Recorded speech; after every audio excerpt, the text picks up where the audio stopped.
Christopher McEwen. This can only mean one thing, everybody. It's, of course, episode 69 of That Range Life, a show sometimes about golf. Welcome back. Another great week. Lot to talk about today. Yeah, and it's a school night, and I'm having a beverage. It's breaking tradition. Thanks, man. Not letting me drink alone anymore. I appreciate that. I do feel like I'm more on top of the show without these sodas, if you will, though. But it's been a long day. One thing, totally forgot, didn't tell you anything about this. Before we get going here with episode 69, I want to wish a happy birthday, Friday. This comes out on Thursday. A happy birthday to my buddy Graham, turning 8 years old. Big golf fan. And I told his dad I would. Told him I wish him a happy birthday on this week's episode of That Range Life. I hope he has a great one. I hope he plays some golf. I hope he does all the things any 8-year-old kid who loves golf does for his 8th birthday. So, Graham, happy birthday from us. Happy birthday, Graham. Now, the rest of you, why don't you like this video? Hit like to wish Graham a happy birthday too. Okay? Yes. Like, if you don't hit like, that means you don't wish him a happy birthday, and I'm not okay with that. Not okay with it. Hit like, wish a kid a happy birthday for me. Thank you. Also, subscribe to our YouTube page here. When I say ours, I hope you don't mind, Chris. It's okay. Chris McEwen's YouTube page. If it comes through in the audio, I apologize. Speaking of 8-year-olds, I have an 8-year-old throwing a fit upstairs. It's not. You can't even. It is not her birthday on Friday. Subscribe to the page. Maybe leave some comments below. Hey, leave a comment to wish Graham a happy birthday for me. All right. Oh, there you go. And don't forget to hit this bell to get more notifications of stuff coming out. And listen, we're going to talk about some things where, again, we always say this every week, and then I never know if it's worth the payoff. We got some videos coming. One where you could win stuff. You need to hit that notification bell so you know when that video's up and find out if you win something. Okay? That's right. What else? SecondCityGolf.com. You can get some merch like this here, Drive Range Heroes t-shirt. I was going to say, man, you are really repping the brand. That Range Life I have to hat. do better. I know. You look great. Thank you. You look great. That's like the third thing since we've been on our session together that you have said nice to me, and it made me blush. I appreciate it. This is great. All right, so go to the store, pick up some merch. Like I said, heavy show today. We're going to do some gear talk and talk about, I'm calling it Edel 2.0. They're back with a new wedge, the SMS Wedge. I'm not sure if you could ever say they really left, but it feels like we'll talk about it, okay? Then the segment you've all been waiting for, French Lick Part 2. Now, I've been really excited about this, and I fought the urge, minus a brief conversation, to ask Kris about day 2. Well, let's say day 2 of golf at French Lick Resort in Indiana. I really want to know about him playing the Donald Ross course. And then a secret from another golden era architect. We'll talk about that. I have a lot of questions. And then, of course... I have lots to say about all of it. This is going to be a long show. I'm just going to warn everybody. I told Kris before, so I'm like, listen, it's going to be a long show. And even better, recording late in the week, so he has like no time to turn this around. Right. And then we're going to, you know what? We've been talking about the 500 contest. So, hey, listen, the subscribers have slowed down a little bit, and I'm not pleased about that, okay? Because we need to hit 500 to get this really good contest. It's a good one. It's come together. Then we got to get, because we need to get there to get to the 1,000 contest. Just saying. So stay tuned. We'll talk about that. In the meantime, I think we just throw it over to Gear Talk and get rolling, yeah? Yeah, let's do it. All right, let's do some Gear Talk. Gear Talk, this guy, the Edel SMS Wedge. Now, Kris, you had David Edel, the founder. I did. Genius behind. I'm not going to lie, I have to go down to my notes. There's so much to talk about in this wedge. You had him on Golf Origin Stories, and I think you probably talked a little bit about the new wedges, but knowing you, your style, et cetera, is more about the man and some of his wild stories than it was about like the ins and outs of being a gear nerd like me. Yeah, no, we talked about it a little bit, like the fun. Do you know the backstory of how he sort of came up with the design of the new wedge? Yeah. Yeah, but go, you know what? This makes Gear Talk more interesting. Let's hear it. You tell it. I mean, so he was trying to do the opposite of what he actually naturally discovered. Right. Yeah. So he was, I called it like a Post-it moment, like they were trying to find some ultra super sticky, thing. And they ended up finding, discovering inventing Post-its. Very similar to that. So he was trying to mess around with the weight and he did have the holes drilled in the wedge. But he had the weight in a different spot. And so what he ended up doing was he took off the lead tape and he rolled it up and he put it into one of the holes that he had drilled into the wedge. For all the gear nerds out there, the weight ports, right? The ports. You port your wedges. You don't put holes in them, Kris. Okay. Anyways, whatever. Okay.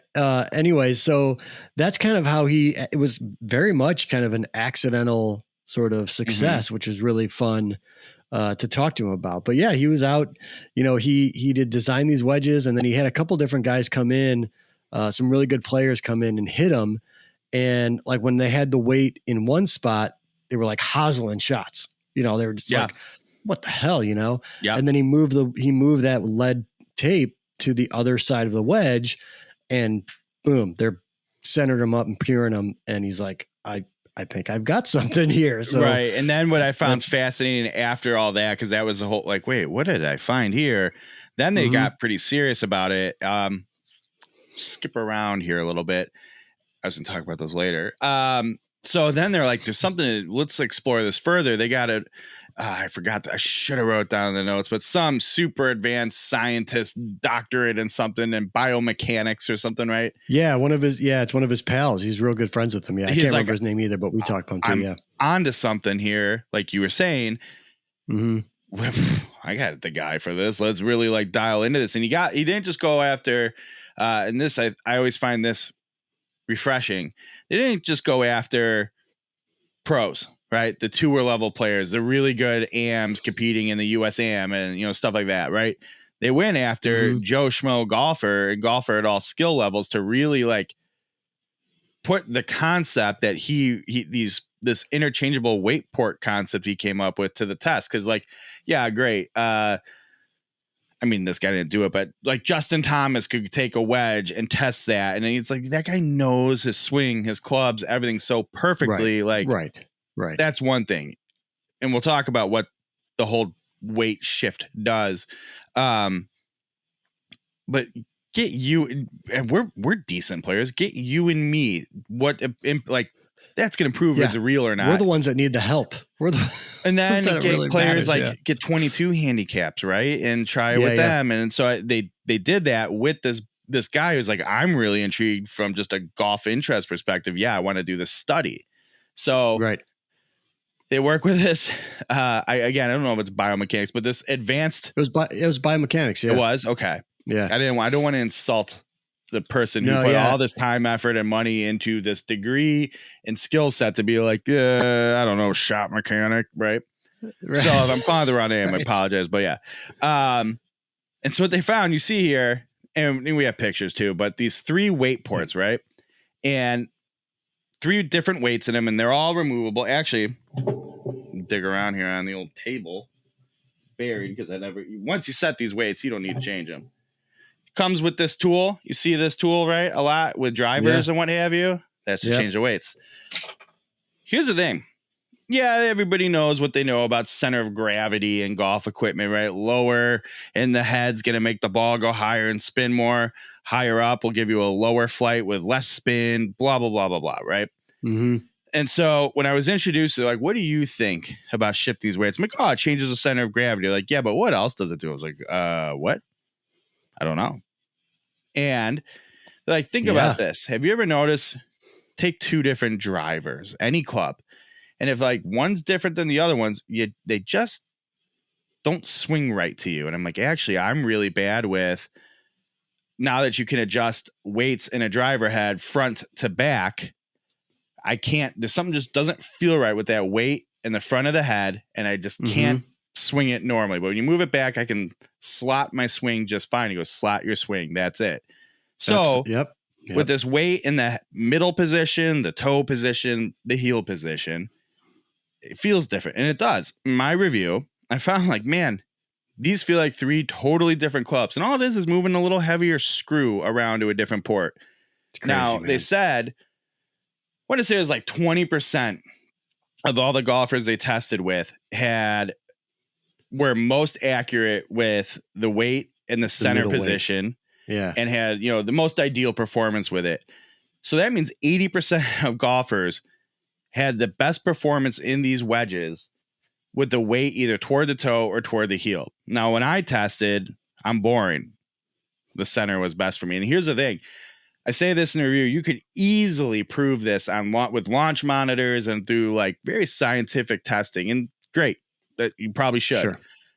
But it was such a noticeable thing for me. I didn't have to. Like, I could just see this Really? is like where I'm hitting the ball, where I have the most control. I could just see my results with it pretty easly right in front of my eyes. Right. And it wasn't that close. Like, the middle position was clearly the best. I felt like I would swat my sling, slot my swing in the middle position, right where it needs to be, catch the sweet spot of the club or hit the shot I was trying to hit. Yeah. Regularly. I'm not perfect, so I'm not going to say every time. Then I tried it with the weight in the heel position. Like, it felt good swinging through, but I noticed like I didn't have as consistent of a flight. I didn't have the same control, but it was playable. Just wasn't great. Then I moved it out to the toe. Just disaster. And I'm like, who gave me these piece of trash clubs? Isn't you know that what crazy? I mean? Yeah, man. And so then I did a lot of testing between the heel, because maybe it's just, I changed it. So I had to adjust back to it. Testing between the heel and the center position, those were clearly my ideal ones. But every time I don't know, I'd move it right back to that center position. Even after I felt like I was hitting it well in the heel, wildly better. Now I have a 54 degree and a 60 degree. And I think it's possible, depending on what shots you hit and the different sole grinds or whatever, maybe you'd have a different weight position by wedge, your sand wedge and your lob wedge or whatever. Yeah, I could see that. Maybe. Yeah. Yeah. I don't know. Cause I didn't. I'm better in the middle in both of them. So maybe you don't. I don't know. I'd love to. Maybe that's something we can talk with one of the Edel boys about in the future. So it's interchangeable weight thing. And I've seen this in a few other wedge brands where they have like 3 weights in a different position in the lower muscle pad or weight pad, if you will, on the head. And but I've never seen anyone do this interchangeable concept. Yeah. I hope, and if somebody has, let us know in the comments after you wish Graham a happy birthday, and I'll look into it. But this is the first time I've seen something like this. And when I heard about it, I heard about these, big time golf guy before they came out and got their sort of like sales, not like sales, hey, buy my wedge, but like, this is why this is a good idea pitch. I'm trying to make you drink the Kool-Aid a little bit here. Yeah. Like, listen, I told him, I go, listen, it's intriguing. I'm fascinated, and this could be a big deal. But as of right now, it sounds a little snake oily to me. Needless to say, I got them in hand. It is not snake oily. It's fascinating. So that's the big thing behind these. Now, not everybody knows Edel from back in the day. Maybe they do, maybe they don't. But they've always been known for high-end boutique wedges, sort of exaggerated bounces, and they have a different approach to bounce, which not for this show. This isn't a super deep techie show, and even I don't think I could explain it too well, but they've always had extreme soles and grinds, and something they've been known for, kind of like a pancake-esque shape, a little rounder, a little bigger face with full face grooves, which they still have on this guy. But they were also known for their crazy customizations, whether it's, oils, torching, stamping, you name it, wild designs. And I was wondering, I wonder if they're going to have the same thing with this. And before they've come out and said it, but this whole thing is very blank. It's not a ton on there, which to me is a perfect canvas. And sure enough, on their site, when you order it, they offer a extra $25 customization. I don't know what that means and to what extent, but all I can say is if it's anything like the past, you can get some wildly cool custom work done on your wedge. There's 4 sole grinds. Again, pretty unique. Let's see. I feel like we'd be doing a disservice if we didn't talk about them. They're complicated. I can't remember. So you have the C grind. They're a little different. Yeah. Yeah. The C grind, the T grind. This is my 60 degree. Okay. The V grind, which is the V grind's a little more classic. Your tip. I mean, none of these are going to look like any familiar shapes. You'll be like, oh, like this one kind of has like a crescent shape to it. Hey, you can't see that. I do this all the time. Like you can see it. Kind of a crescent shape, but then it's a little sharper. It actually has like 3 surfaces, one here, one here, one here in the leading edge. And that's kind of what makes them cool. It's a lot of the same practicalities you've seen in traditional sole grinds. It's totally true. Yeah. But they look different. But the V grinds, you're a little like you have a pretty extreme front leading edge, and then you have a pretty extreme second, the back of the V on the trailing edge, right? Like I said, this T grind it's probably more like like I said, a traditional crescent shape sole, but none of them look like it. Like I say that, I'm trying to equate it to something of the past, and I'm not saying they're not like them, but they're not. You know? If you need a comp, that's the comp. But at the end of the day, they are very unique to the Edel kind of design. Yeah, and I would say from someone who has tried all of the digger, the driver, and kind of forgetting what the other one is, but the 3 sole grinds back at the trapper, the digger, the driver, the trapper, the 3 different sole grinds back in the day. I don't really think any of them are a ton like those old ones. Maybe the D grind is a little bit like, I think it was the digger that had in that, like almost has that bullet sole, like 2 totally different, almost like camel humps. And then the V grind is a lot. If you were a player of the driver grind, might be more for you. So they have them all listed, and they even pulled this move in the review on my site at driverangeheroes.com as well. They're well listed out all over the Edel page. Go learn more about them there. Now, here's the thing. Which one's best for you? I don't know. I feel like that's always a hard thing to guide people. I'm like, well, what kind of swing do you have? What's your divot like? You can only do that so much. And Edel does it, tries, because they know people are just going to buy them, right? Tries to do it on their site for you. Like, how do you normally hit your wedge? Here's what we recommend. At the end of the day, go get fit if you can. 1, they'll help you narrow in what port to put the weight in. You're going to get shaft recommendations out of that. That's 2 things I said. And I don't know. One time I got fit at Club Champion for my original Edel wedges, and the guy who hasn't worked there in a long time, he's like, nah, don't hit off the mat. Come back here on the like thin, hard carpet. It was having me chip off of that. Really? And that's like how we figured out what sole grind worked for me. That's awesome. So I think like every time I've done any testing to see what sole grind works for me, it always ends up being one of those things like there's one that just is. So I think that's what I would say. Get fit for it. It's a pretty, again, they're different soles. It's a little tough to just, that's the one for me on it. My opinion. Closing comments. Stock shaft is a beautiful Nippon Modus, a tour Modus, if you will, wedge shaft. They're high-end boutique shafts or wedges. You can get other shafts. Go ahead. Feel free. I like this one. It's nice. Another thing that doesn't get enough credit, stock ferrule on it. Again, the ferrules, man. The ferrules. I mean, I know. So good. There's a like. They almost look like my glasses. They almost look like my glasses there. Can you see that? Yeah, I did say to them, I was like, when you finish these up, check out Kris McEwen's glasses. I said, got it. Good idea. Good thinking.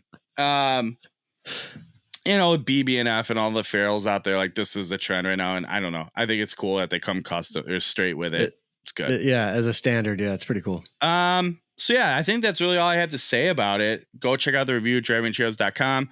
Like I said in the intro here, I feel like I like I will say this, the shape of them, when you look at them and whatnot, it's a little more traditional pear shape-ish as opposed to as round and pancakey as the old ones might have been. The shape is much better to me, much more like, I don't know, relatable in the market. I think it'll like win more people over than they may have done in the past. Yeah. But I think like, yeah, the old Edel wedges were very good, but over time they got out of my bag and weren't. Even tried them like during Wedge Worlds. Like, yeah, maybe I'll go back to them. Never got the spot back. I like these wedges a lot more than the original one. So as I like with no disparity to the original Edel wedges, these things are legit. They're really, really, really good. Yeah. I haven't as bonded with my 54 degree wedge from them as much, but the 60 degree, the 60 is what you hold out on Harborside, right? I was going to say, ask you wanted me to tell that story, but that was the first. So I brought them out I tell the story in the review too, but I brought these out to the driving range like once or twice. First time I ever play them in a real round of golf, the second or third hole, whatever it was. I come up like just short right of a green. It might have been the first hole. It definitely wasn't the first hole. It definitely really was. Yeah, no. Okay, that had to been the second hole because it was early in the round. Right, it had to been second. And I'm stuck in the like typical, especially for the time of year, gnarly rough around the green at Harborside. And I would say, so I'm front right short, pins like middle 2/3 ish, back left, down a gross ridge. And I'm like, I'm just trying to chop this thing out of there onto the green, whatever. First time ever using it. So I do pop it up in the air, rolls out with authority, just bang, drained it. I'm like, oh, well, guess I'll let you stay in the bag a little bit longer. So this may get the official. Right now I have my beloved sub 70 JB wedges that I enjoy very much. But, and I was with a sub 70 guy recently, and I was like, I got my 60 degree Edel here, and I'm really looking. He's like, yeah, that's pretty nice. And then he's watching me hit it, and he goes, can't argue with it, man. Like, you're hitting it real well. So don't be surprised if you see the official this win in the bag post, because I love the 60 degree. The 54 degree is real nice too, but this thing's like the 60 degree. I've just been unreal with it. I'm not a great wedge player, and I've been unreal with it. So yeah, it's awesome. Edel 2.0, the Edel SMS Wedge. Go check it out on driverangeheroes.com. If that catches your attention, maybe check out the David Edel Golf Origin Stories episode. I would definitely do both. I would go and read the review and then go and listen to the podcast to find out sort of the origin story of the wedge. And David Edel, man, I should work on getting him on this show, because that is a kindred spirit to a Bill Bush. Mm-hmm. So I hear. He is, he's a historian. He loves the architecture and the courses and the gear and the whole thing. Obviously I was going in kind of intimidated by the whole thing. But because it's David Edel, man, I'm just some schmo and I'm talking to David Edel, but like couldn't be just a more down to earth, really cool dude, brilliant human. Don't get me wrong, but like totally cool. I think at some point his friends are biomechanists. I don't know. How do you say it? What is it? I guess they're biomechanics. He's got to be a genius. Yeah. But see, at the same time, he's also really good friends with Bill Murray. Right. And there's that. So, there's that. So yeah, that was a really fun interview for me, but you should go check out both. All right. That's it. That's Gear Talk. All right, Kris, I've been dying for this as the golf nerd that I am, and very, very, very jealous, which by the way, I've done so much Google image searching. Really? Of the French Lick Resort Casino and Hotel this week. That place is huge, just huge. It's massive. And then when you remember, think about this again, because you were there. That place has been around since at least, I don't know about that building, but roughly 1917 in one way. That's how old the Ross course is. Yeah. So Prohibition era, whatever, a long time ago.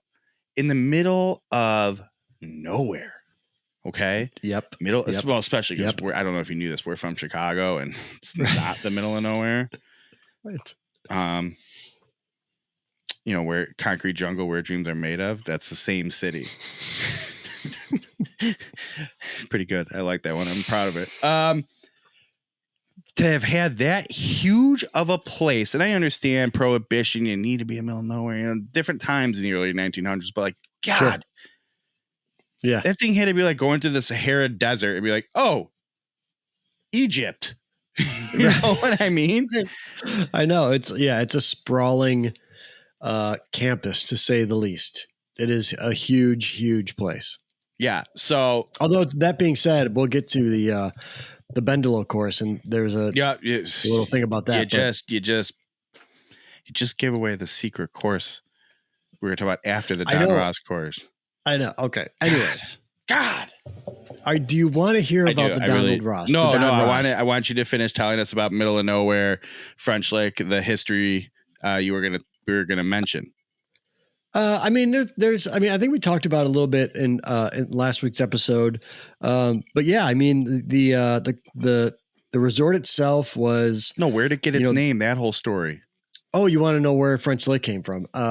So that area, just like where we live, this entire Midwest, basically the country, was inhabited by Native Americans. Mm-hmm. And there was a water source. It was a mineral water source, actually, which works out well. It's kind of funny because I'm a mineral water geek. It's getting bad, by the way. It's getting bad. And the worst part is I'm real bad. I think he's on to something. I said this person, bro, like, next time we play, I expect you to bring me one to enjoy. Thank you. I will. I spread the gospel like crazy. And in fact, my wife today was like, she hasn't tried the water. I've got waters all over this house. She hasn't tried it. She's like, I got to try this. Speaking of snake oil, we're just sticking with a theme today between, interchangeable weights that aren't really snake oil and then mineral water and the gospel. Like, oh boy. Anyway, sorry. Anyways, there was a mineral water source, and it was salty water. It was a high salt content, and so there were basically wild animals that would go there, and that's kind of like when I think deer hunters will use like a salt licks, yeah, to kind of to aid their hunting. So it was this natural salt lick. Let's be honest, to bait animals to them to shoot them from point blank range. But I always felt like that was kind of cheating to use like a big brick of salt to lure unknowing animals. Anyways, like just hunt. You should be hunting, like legit hunting. It's a verb, to hunt. Like you go and seek out. Like you don't just wait in a house in a tree and let them lick salt and then shoot them in the face. Anyways, so there was a salt, like a natural resource of salt lick. So that's the lick part. Yep. So to speak. The other part was the region was primarily settled by the French coming from Canada. And so thus French Lick was born. The actual name. That's how it got its name. Interesting.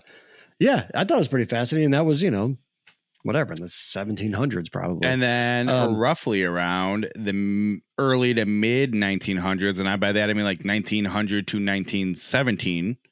Right. A gentleman from the United Kingdom strolled on in, named Don Ross. Don Ross. Tell us about that, Kris.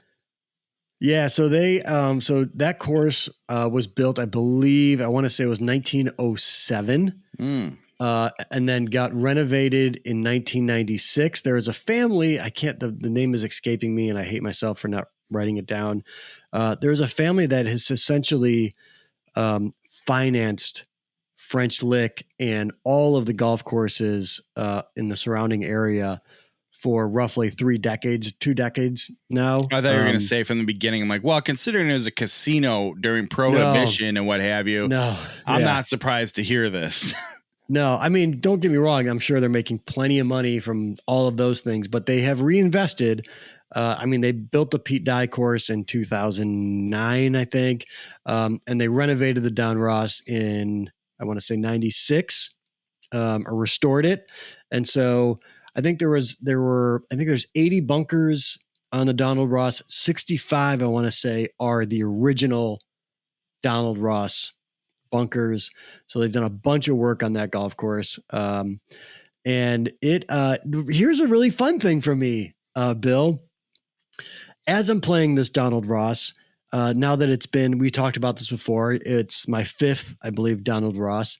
I'm starting to see trends. I can see that. Yeah. I know. I can see when we played, there was a couple different holes, and I could see the stuff that's on Ravislow, the stuff that was, what's the other one that we played together? Calumet. I can start to see some of these things that he sort of implemented. Now, this by far was the most well-maintained of any of the Donald Rosses I played. I mean, this thing was immaculate. Right. And the greens, oh my goodness, the greens are so fast. Yeah. These by far the fastest greens I've ever putted on. I mean, we were talking about it today on a podcast, the Talking Golf Getaways podcast. Darren and Mitch both play hickories, so they really love the historic courses. But I think Darren 5-putted twice. Both times he was inside 5 feet. This is my new hickory putter, by the way. I got sent by my guy, Justin Thompson. Oh, nice. Maybe I'll just get on the show with them, like, guys, let's spend and I recently purchased another one on eBay to be discussed later. Maybe I should hit those guys up sometime. Like, do you guys want to do just a hickory putter podcast, one episode? All right. Well, Darren putts with he doesn't use a hickory putter. He uses like a 5-iron, I think, to putt with, like a hickory 5-iron. They look like, but that's neither here nor there. No, it is here and there. The putters look like irons. Like, I'm like, oh, yes. I mean, they have like over 10 degrees of loft, they're wild. So maybe you just think it's a 5-iron. It's not. Anyway, now it's neither here nor there because I got the last word and that's how it works. Right. So anyways, like Darren was within like inside 5 feet. One time he was above the hole. I think it's the 8th hole. Okay. We all had sort of issues with that single hole. We had issues with because we all hit great shots off the tee and we were all penalized for it. Just the way the hole is designed, it could use some improvements, especially with the second shot that you have to make up a hill, like an up a hill. Like are either of those guys, like they play hickories, are they and I don't mean this negatively, like fair question here. And I would ask them this way right to their face. Would you say they are like architect snobs? Like, and they would know Ross courses? Oh, for sure. So what was their take on it? Were they like, well, it's just not suited to the modern game, or like they're like, this hole was stupid. Something's not right here. Yeah, no, it was basically this doesn't the hole didn't make sense from an architectural and they're playing quite literally playing the course as it was designed by playing hickory. So it's like, it's one 100%. Thing when it doesn't match up to the modern game, but if it's not matching up to the hickory game, it does make you go like this a little bit, Yeah. But I don't like, that's why I say I've only played 5 Rosses myself and seen pictures of others. So like, I only know so much, but those guys with what they do, I feel like would really be, again, and I mean it almost endearingly, like they're legit, architect snobs that could tell you.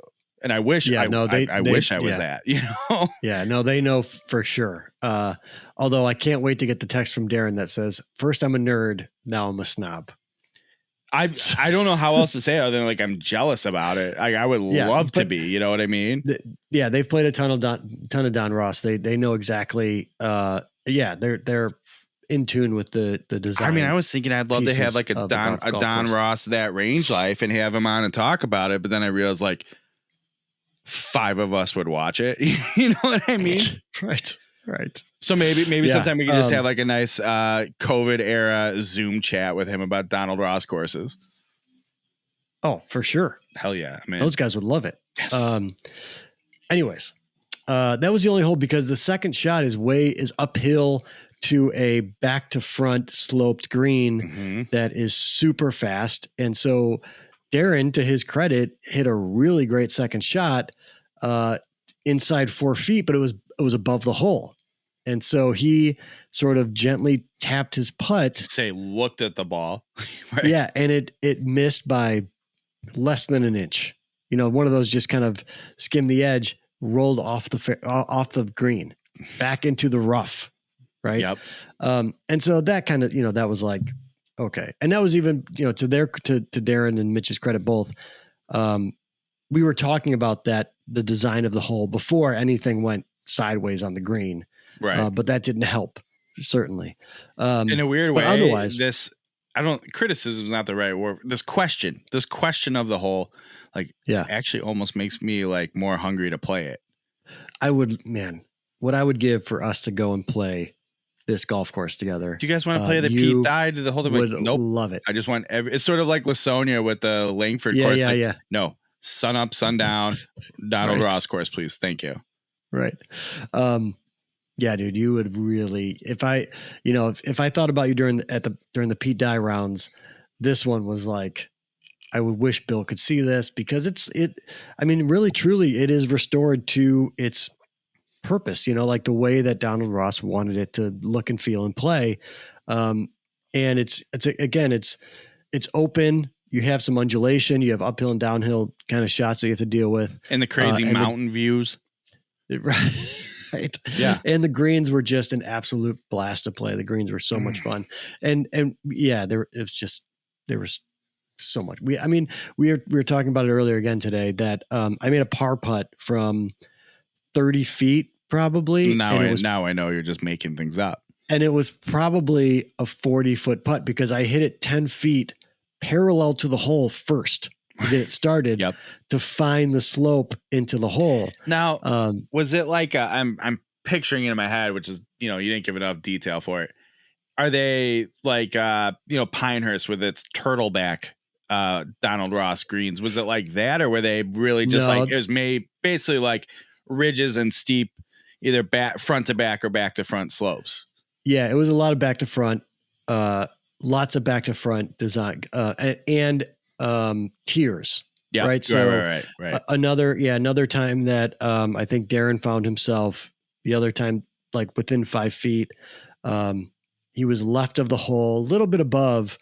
And again, he missed below the hole, and that thing it didn't roll fast either. It just kind of kept, you know what I mean? Like it just kind of kept going and eventually found its way into the fringe, off the green. Oak Park has a lot of, again, Don Ross, and what actually happened to the Donald Ross greens versus what they have today. Sort of, I feel like with a lot of these courses, it's anyone's guess because it's so easy to lose the actual original and just bring back relative originals. I mean, there's nothing you can do about that. Pictures and drawings only tell you so much, right? Right. But same thing, those greens, you're like, I'm in one of the flattest parts of Illinois. There's like no elevation change, very minimal elevation change at this course. And somehow, even on this green, that's only like at its peak, 6.5 feet tall. Right. My ball is going to roll the entire length of the green and like 15 yards down into, the apron or whatever. Yeah. But it never goes faster than like an inch an hour. Right. It's like one revolution. It's like one revolution, like a second. It just kind of keeps going. And if you're playing against that person, you're like, no, don't you mark that ball. Yeah. And then like there were other times where like Darren would putt back up the hill and it would stop and we're like, get up here, like mark it quick because it's going to come back down. He's he's like putting it on a tee and hitting a driver and it's still not getting all the way up. Right. But yeah, and it was really fun too to go from a Pete Dye. Like that's what we were talking about too. Like you have these options where you can go and play the pristine, gorgeous kind of, amusement parky sort of Pete contemporary 2000s golf course. Right. Yeah. But then you can go and play this super historic, very Midwestern feeling sort of Donald Ross golf course where, yes, the fairways are probably going to be a little thinner than the Pete Dye. The rough is going to be a little thicker than the Pete Dye, although the Pete Dye had some really thick rough too. But, still really, really well maintained, really, really fun greens to play, really fun holes. And we were, again, talking about how neither one of those architects ever conceded a shot. Yeah. Really, truly. Like you have to kind of just continually be engaged in the game. Here's the deep question for you on that statement, though, as a budding architect fan that you are. Yeah. Is that the mark of a good architect? Or no? I don't know. Well, I certainly don't think it's a mark of a bad architect. I think if a golf course makes you think like after a while, even let's just call out Harborside, right? How dare you? How dare you? There are some golf holes on a lot of golf courses, I guess, to be fair, in our area, where you can kind of take a hole off. Like, okay, I have to hit this ball 270 straight, and then I'm going to hit a 9-iron into this green, and I'm going to 2-putt and call it a day. And you don't really have to think outside of that. Outside of like, I just want to keep the ball, in this general vicinity, right? And the Pete Dye and the Donald Ross, there's much more to like, how do I want to shape this ball? Where do I want to leave it? Because you're not going to have a flat lie all the time. There are better spots to land a golf ball on a Donald Ross fairway than other spots on the same fairway, right? Because you need to get into the green from a different angle. Otherwise, he's going to repel that shot coming into the green. Well, and you're just not going to hold it. So much of that era you had, and this is what I remind people. I'm not the first to remind people of this, but around here, I don't know a ton of people like me in golf. Here, just to make the boys feel better, I don't know a ton of people like me in golf, like me out here in golf snobbery. But there's a lot of stuff. I see it like Oak Park. I see it Ravislow. Calumet tries to do it, but given how much it's been through, it's not great. I see it at Mountain Prospect, where they took a 2018 course and turned it into whatever year it was, turned it into a early 1900s. I say 1920 golf course. You see it, I think, at Lasonia, not on the Langford course. Can't really remember it. Schaumburg. The renovation, I think, does. But you have the big dips instead of like a nice apron you can run up. So to your eye, it looks like it's only 140 yards, but in reality, it's like 180 yards. And I think the Ross, you're just, when you run into these old courses, because you only had your eyeballs and a few marks around the course, they walked off, like they played mind tricks with you. So it's a big giant fairway, but you're saying you have to hit it in the right place, because visually you're going to get screwed if you hit it in the wrong place. And then I can't say this is like another new concept to me, but I think when we played Harborside, talked about how the routing of that course is so bad, the way it slows up play, like there's a bunch of open space and all, but the way they put the cart paths and the misses from two different holes too close to each other, it slows up the pace so bad. I'm like, that's the thing with a lot of these old courses. And I think of the ones where this really stands out to me, it's Oak Park. Interestingly, Augusta National, when you watch it on TV, Park Ridge Country Clubs, when I played a long time ago, but you look at these, not so much Medina, because it was a huge piece of property in the middle of nowhere. Same thing with Olympia North. They weren't, but these Park Ridges, these Oak Parks, et cetera, and maybe out at French Lick, like these guys weren't hitting, these 300 or these 460 cc drivers. They weren't hitting players' distance irons. So tee boxes and greens are right next to each other. Fairways are, quote unquote, big fairways are only like 15 yards apart from each other. And you could still miss that back then, but like you were screwed. And these, I feel like the Donald Ross courses, they were smaller. They had to defend themselves somehow. So like if you were, because it's only a 15-yard miss, it's not a ton, but they didn't have all the space to work with, and they didn't, it was just a different era. 15 yards back then with a hickory is a lot different than 15 yards now. 15 yards now is like a putter, right? And well, you're in the adjacent fairway. We're going to which I did find myself in. Right. And think back then too, they also didn't have the 7,000-year-old trees dividing the courses like they do now. You look, and I was looking at the French Lick Ross course pictures. there weren't a lot of trees on that Ross course. I don't know if there are now, but if they are, they're not like 10-year-old trees. There aren't a lot. Really, you always had a shot. I felt like, because I did find myself in wrong fairways, and like sometimes like way wrong fairways, but I always had a shot back in. Yeah. You know, it always give me a shot because that's just the way that course was designed. Back in, or like, well, fine. You know, I think of how many more modern, I'll say, courses you play where you're like 250 to 300 yards down the wrong fairway. You're like, it's fine. I'm just going to pop a 8-iron over these trees and just hit the green. Where I feel like with these 120-year-old courses, like you're talking about, they expected that from you. Like, this is a miss. Yeah. You're over here. Like, fine, we don't have any trees here to be in your way, but the green's also severely sloped this way with a bunch of trouble if you miss. Right. Like, we're gonna put a bunker short of the green, and we're gonna design the green to protect itself so that if you fly the green, right, you're going off it. Well, and to the point that if you play 2 good shots, you're like, what were those even doing there? Why? Who? Did they screw up here? It's like, no, that's for the miss, you idiot. They're like, there's one place you can land on this hole, and that's fine. Yep. That's, you know, it's great. But yeah, now I'm feeling like, oh man, I really got to get out and play some of the. I'm not playing any course built after 1947 around here, Kris. I'm playing pre-World War II courses, period. Which sounds like story. Basically, that means I'm not golfing in the Chicagoland area anytime soon. So that was great. Yeah, long talk about really French Lick here, but we left out something, and I want to get to. We got to cover it. You were supposed to play 2 rounds at the Don Ross course, and you only played 1, right? Correct. Where did you play the second round that day? We went to the Valley course, as it's known to the locals. A Tom Bendelow 9. Originally, it was a Tom Bendelow 18. It was the first original golf course of the resort. So when was that course built, Kris? That was built.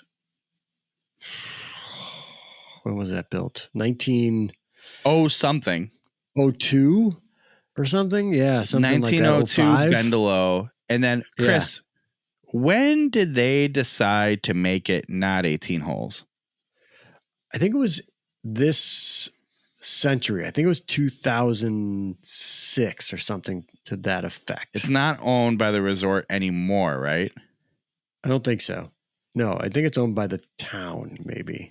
But again, the same people that restored the Donald Ross course sunk all the money into this Bendelow.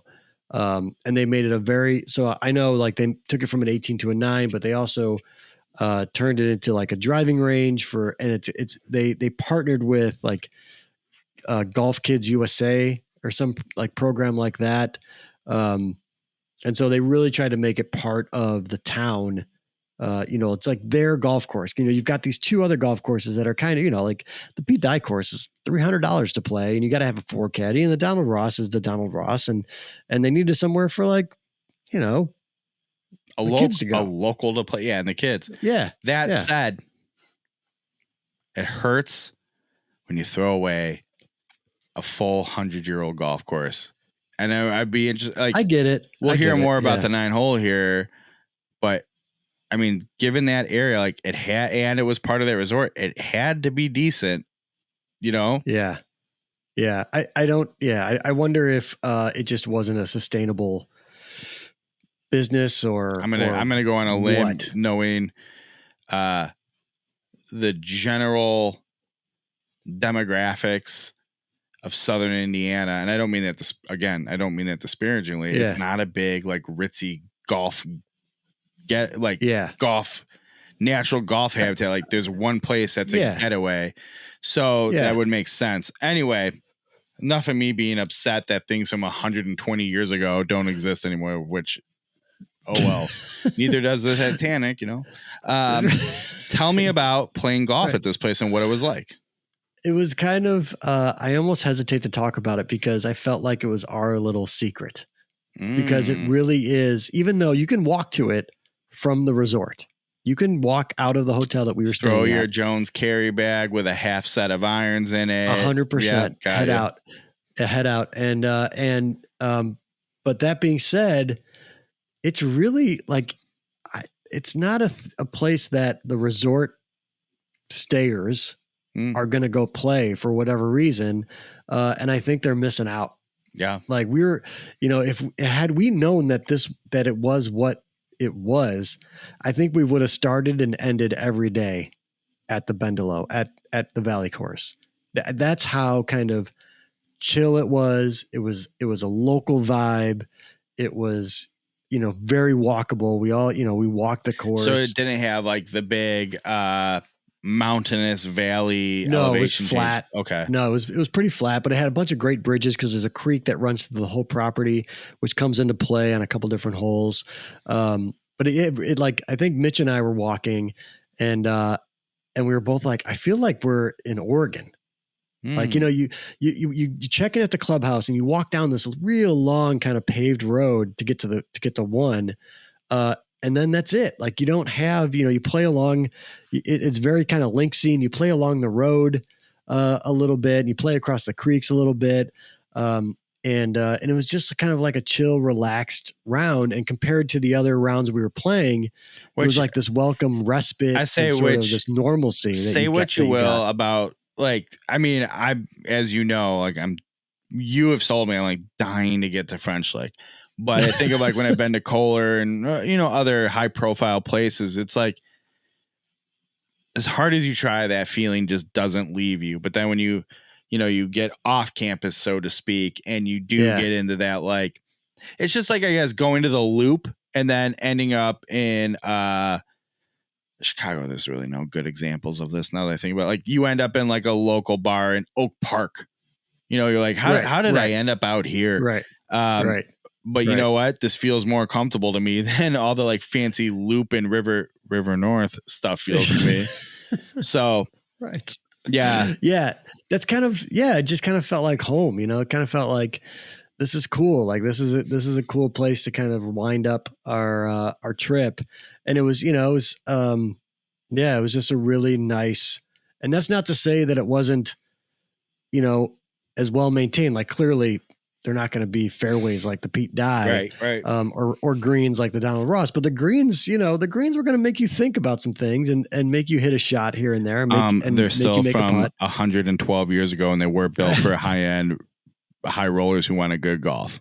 Right. Exactly. Right. Exactly. So, it was really fun. And I think Darren pointed out that the kind of the coolest thing about the whole French Lick resort experience from a golf perspective is that we stayed there 2 nights. Yep. Right. And you experienced kind of the full breadth of American golf. You had like we were saying, you had your really high end, pristine, gorgeous, crazy golf course in the Pete Dye. You had your historic sort of traditional Midwest Donald Ross. And then you had this really, really cool and kind of secret little, Tom Bendelow 9-hole, and it's like, they're all within 2 miles of the resort. And it was super cool. Yeah. It sounds awesome. I hope I can make the trip one day. I hope I'm with you, because I want to play it. I want to play all 3 of them with you, I think. And I would love to hear. Yeah, as I say, if I can't, it has to be with the right crowd. I don't do Golf Bro very well. I'll be I can't even enjoy this Don Ross. And someone will be like, why do you keep calling it a Don Ross? And I'm like, Don Ross. Don't worry about it. All right. Thanks. Yeah. Sounds like a great trip, man. It was. I'm dying. You've sold me. I'm dying to do it one day. And it would be wonderful if we could do it together. You never know. Maybe even this year. Who knows? We'll see. Oh, that'd be great. All right. French Lick, part 2. Check it out. Go hit up French Lick. Go play some golf there. It's true. Now what? Now I think we have a contest to talk about. You want to talk about our 500 contest? The 500 subscribers coming up here soon. That's right. Kris, I'm going to tell you, last time we talked about this, we're at 471. The subscriber needle has not moved a lot lately.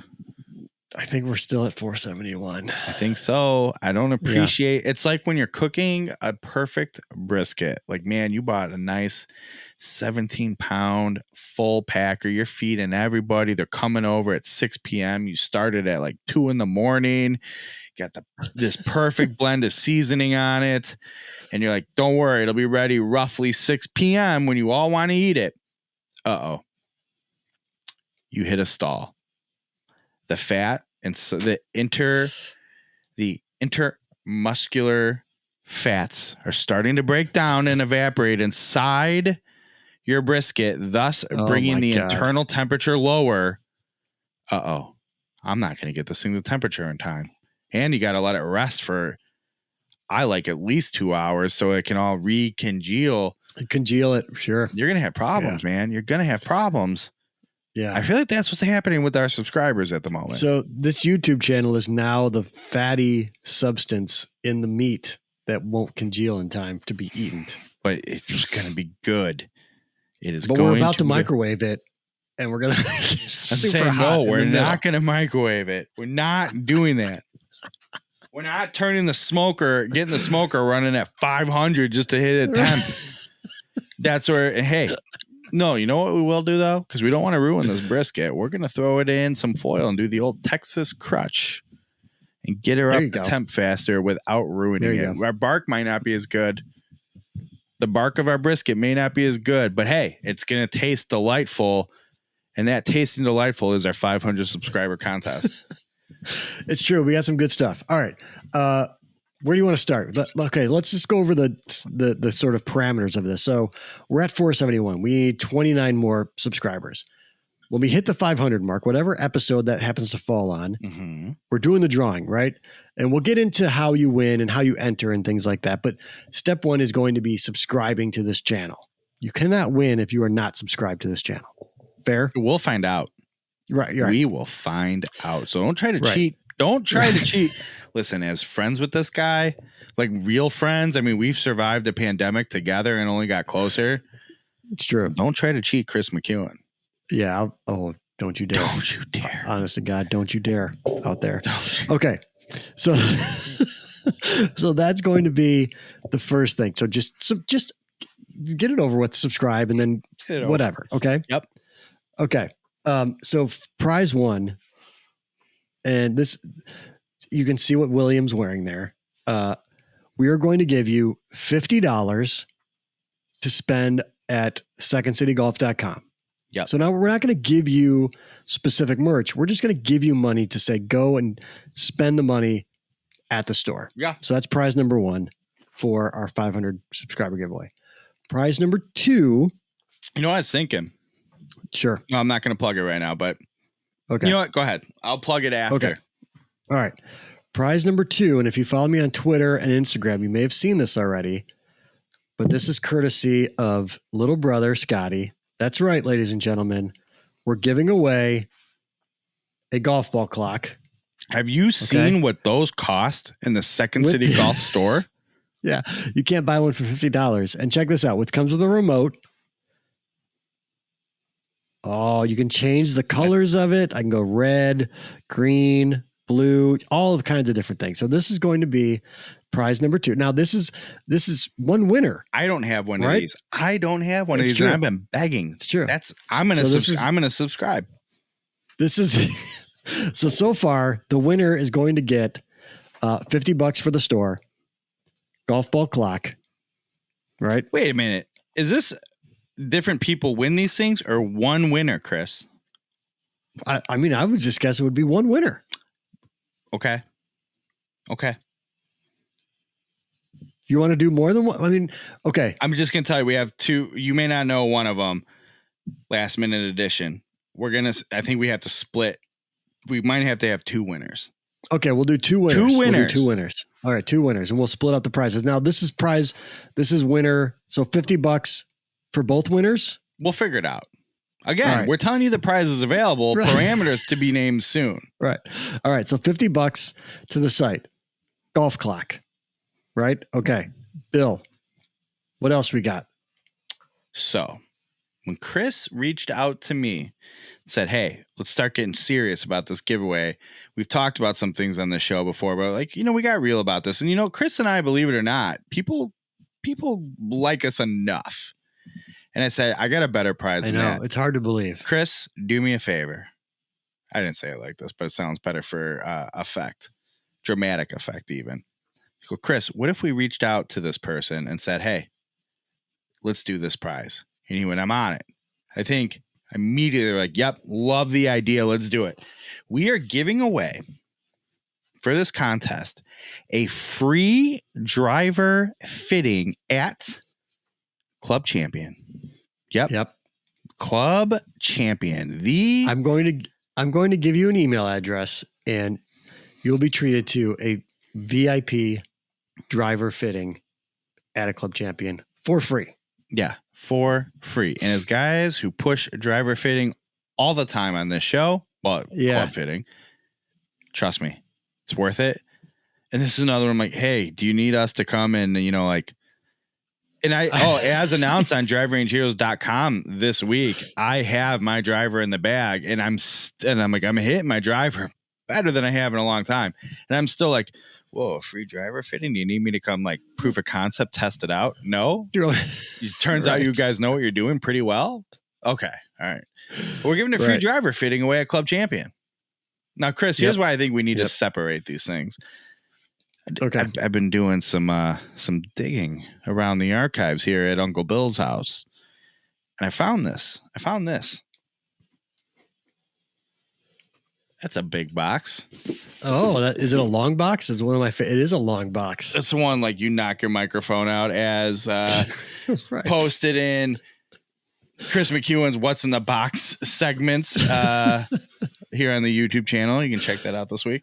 So tell me what's in the box. Let's see what's in this box. A live What's in the Box airing on That Range Life. Paperwork. It's already open. Didn't need the official unboxing knife. Right. Oh, we're going to give this away. We're going to give it away as part of this contest. All right. Well, what is it? Can you tell what it is? It's a club. It's a golf club. All right. Ooh, it's a good one. It's a legit good one. A lot of golf club, not going to lie to you, but this is, a brand new Callaway Maverick Sub-Zero driver. Okay. Brand new. All right.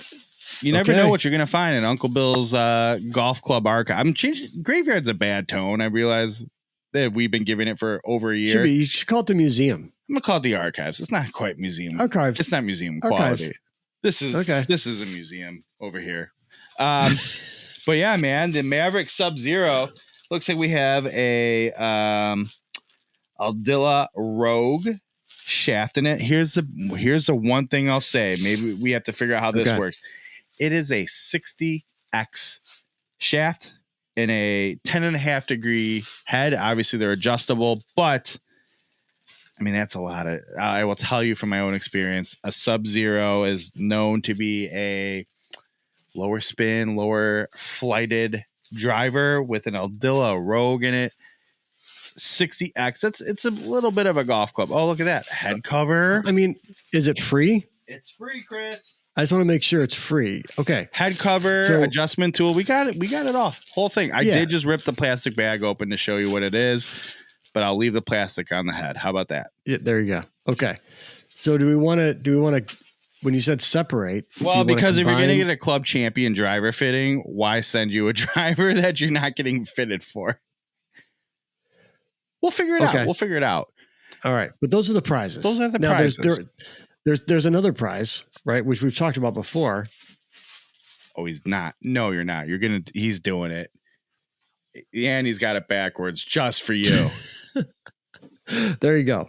We've got, again, in the wrapping. This is in the wrapping, a shot scope. What is this? The Pro L1 rangefinder.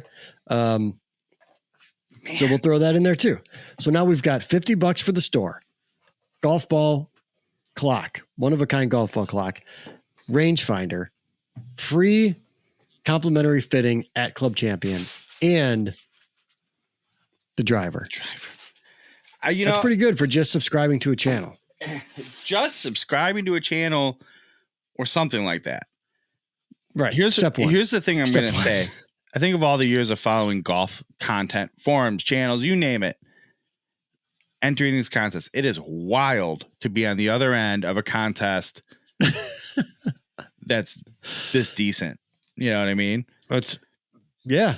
And thanks to all of thanks to Club Champion, thanks to ShotScope for just being like, yeah, we're in. We want to celebrate with you. So I'm going to thank Club Champion as well. I'm going to thank Scotty McEwen, the clockmaker.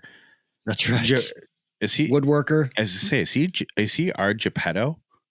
He is our Geppetto. Man, I don't hate that. In case you want to see that, look at that clock, man. I love that clock. I love it. It's super dope. That is wood. It's made of wood. If I ever get one, it's gonna go right here, right for the camera.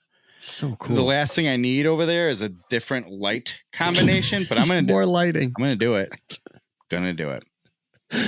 You could hang it on your door because it has no wires that plug in anything. That's exactly where it's gonna go, right here. Battery powered. And every time I open and close the door, it's gonna like shake against it and do that. Yeah. And then you'll think of Scotty. I'm not mad at it. Scotty's my guy. All right. So there's a contest. Stay tuned for more. Hey, if you subscribe to the channel to have your first sort of. If you're already subscribed, you're in. If you're not subscribed, you'll be in when we hit 500. Right. Do it. All right. Right. Golf origin stories. Anything coming up? We're still in the listener appreciation month. Yeah, and it's been a huge hit, man. I think I talked to you about this. Like, people have been really enjoying it because it's kind of like us, like normal sort of people in that play golf. Yeah, been a lot of fun. So yeah, we're still in the midst of. Speaking of Club Champion Appreciation Week. Recent episode, our good pal Cassie Bausch. Yep. On it. Yep. I haven't listened. I'm not going to because it's two of my friends, so I'm definitely not going to listen to it. That's a fun episode. Happy birthday to Cassie too, because she just had a birthday come up. Cassie, no offense. The comments are for Graham, not for you. Love you to death, but it's just what has to be done. All right. Happy birthday to you as well, though. But again, comments are for Graham. Okay. Ooh, please. So that's been interesting and good. Kris, I'm sorry. You know how I am. But I support you. And you know what I need to do? I need to subscribe and download from iTunes and just not listen. Because at least you get the downloads then, right? Right. Right. But honest to God, just real quick. I had a couple milestones from a download perspective. You just kind of reminded me of that. Okay. And, tell us. I would like to publicly say thank you to everyone who's ever downloaded a single episode. Well, I've done that. So you're welcome. I'm happy to do it. Thank you, man. All the support. I plug it on the show at least. It's great. It's just mind-boggling. Mind-boggling. We talked about it a little bit before the show starts, and it started today. And I think of the bit was like, I genuinely think out of all the things you and I do, the golf ball clock could be the biggest win, which is mind blowing to me. But yeah, the little depending on where you're from, niche or niche that Golf Origin Stories is carved out in the golf community. I can't explain the feeling. It's like borderline pride. Yeah. And I don't want to say it like it's weird because I guess it's sort of like in no way do we have sort of like, oh, you're my child relationship. I'm younger than you and blah, blah, blah. But there's something like the only thing I can feel like it's like a proud parent, because even as a sibling, like I've never had this sense of pride in somebody. But I love what has happened with Golf Origin Stories. And it's crazy, man. It's weird in retrospect because I'm like, God, it's exactly what I feel like internet golf, especially, but the golf community needed. And it's awesome. All right. Enough praise for you and your stupid podcast. What about we driving range heroes? We had the Edel Wedge review that we talked about today. Check that out. I have formally announced I am putting the Tour Edge. Say it correctly. That's right. I feel like after that, I can't even remember the name of it. Exotic C721 driver in the bag. And I explained why and how I got there with the the VA Rising shaft, an old friend in Awesome. Victor Fable, but there's a certain familiarity to it. And right now it's working for me. As Victor pointed out, within minutes of the social media post going up, I saw that for this week. And I'm like, no, I'm a changed man. I'm reformed. I give you at least 3 weeks before it gets kicked out. And again, it's as I remind you in the post, even on Instagram, I'm well aware it's me, not the equipment. Anyway, I talk about that. Let's see. I forgot what my Wednesday post is. Z-Star, did you review a Circon golf ball? That was last week. Okay. Oh, another putter vault post. Which one is it? I know it's I'm pretty excited for all of them. I really enjoy writing these, but because I have like actual responsibilities related to the website, I don't get to them as much as I like. But I'm talking about a good one. The Odyssey White Damascus IX. That one came out quite a few years ago. Interesting bit. We one of our guys here with Edel Wedges is Kris. Oh yeah, he's their like head of sales and marketing. Great guy. To me, again, going to like they were, it's Edel 2.0. He's got quite the rap sheet in the golf community. Has done been this around, game, seen some stuff. He knows what he's doing. Yeah, I got this putter close to a decade ago, give or take. And my guy at the time was Kris when he was working for Callaway and Odyssey. And it was a Japan only putter at the time. And I hit him up and he worked with me. And eventually I got my hands on one of these White Damascus IX putters. I'll tell you all about it in the post, what was interesting about it. But man, that putter was and still is amazing. And so when I was posting this, I hit him up over at Edel. It was like, hey, you may not remember this, but here's how I got that putter. And man, I love that thing. It was so good. He's like, yeah, that was a really good putter. And it's probably one of the few like I still have of my Odyssey collection in the garage. Check that out. So that's what we got going on the site. All right, cool, man. Hey, subscribe to the channel, like the video, comment, do all the things. Please tell Graham happy birthday, like I've been asking. And I think that's about it. Follow Kris at Kris McEwen on all the social medias. You can follow us at Range Heroes. Again, all the social medias. Hit up Second City Golf, pick up some merch, or just get, buy the merch. So then you already have it. And if you win $50 there, now you have other things you can buy, or just get a look at what you want to buy when you win the $50. By the way, we also sell the golf ball clock on Second City Golf. That's true. So you could put your $50 towards a golf ball clock if you don't win it. Just saying. We don't know. We're not there yet. We'll find out. It's true. Subscribe, hit the bell, and tune in next week for more details on. By then, I would imagine we'll hit 500. And we think we know what we'll be doing. So do that. All right, that's Kris McEwen. I'm Bill Bush. Thanks for watching this week. And hey, we'll see you next week for episode 70. Bye, everybody.